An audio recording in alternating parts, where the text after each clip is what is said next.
सबको जय मसीह की। दिन की शुरुआत परमेश्वर के साथ इस कार्यक्रम में आप सबका प्रभु यीशु मसीह के नाम में स्वागत है। आज का वचन यूहन्ना रचित सुसमाचार उसका 6 अध्याय 27वां पद पढ़ेंगे।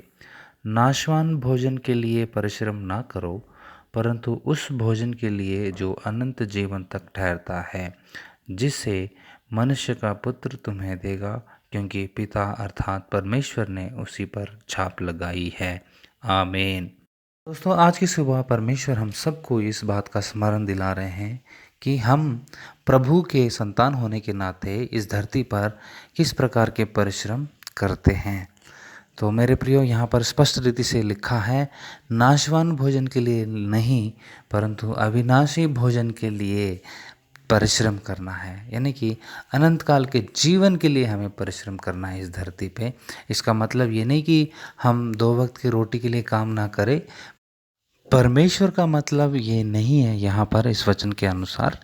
ये मतलब है इस धरती में नाशवान भोजन के चक्कर में अविनाशी भोजन के लिए परिश्रम करना छोड़ ना दो। यानी कि अनंत काल के जीवन को प्राप्त करना मत छोड़ो, या फिर इस संसार के धन इकट्ठा करने के लिए यहाँ पर पूरी ज़िंदगी बर्बाद मत करो। ये परमेश्वर का मतलब है। इस 2 वक्त की रोटी कमाने के साथ साथ सबसे उत्तम बात यह है कि अनंत काल के जीवन को प्राप्त करना, और उसको पाने के लिए हम इस धरती पर पूरा परिश्रम करना है, ताकि परमेश्वर को महिमा मिले और हम सब अनंत काल के इस जीवन में स्थिर रहें। यहाँ पर आपको प्रश्न उठ रहा होगा कि हम सब उद्धार पाए हुए हैं, यानी कि अनंत काल के जीवन को पा चुके हैं, फिर अनंत काल के जीवन के लिए परिश्रम करो, ये क्या बात हुई? मतलब मेरे प्रियो, एक तो उनके लिए जो अनंत काल के जीवन को प्राप्त नहीं किया, दूसरा ये है जो ऑलरेडी प्राप्त कर चुके हैं प्रभु यीशु मसीह पर विश्वास करके, उसको खो ना दे। और इसलिए उसमें अटल रहने के लिए, उसमें स्थिर रहने के लिए परिश्रम करते रहना, परमेश्वर के वचन पढ़ते रहना, प्रार्थना करते रहना, इस तरह जो है अनंत काल के जीवन में बने रहना, ये मतलब है अविनाशी भोजन के लिए परिश्रम करना।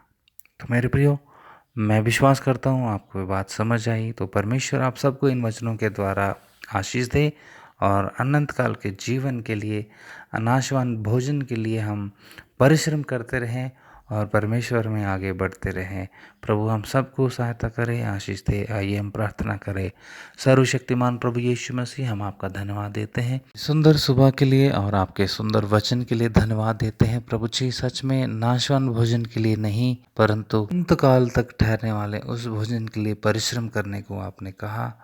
जिन्होंने इन वचनों को सुना उन सबको आशीष दे, और अनंत काल के जीवन के लिए निरंतर परिश्रम करते हुए आगे बढ़ने में हमारी सहायता करना। सारा आदर और महिमा हम आपको देते हैं। प्रार्थना यीशु मसीह के नाम में मांगते हैं, आमीन।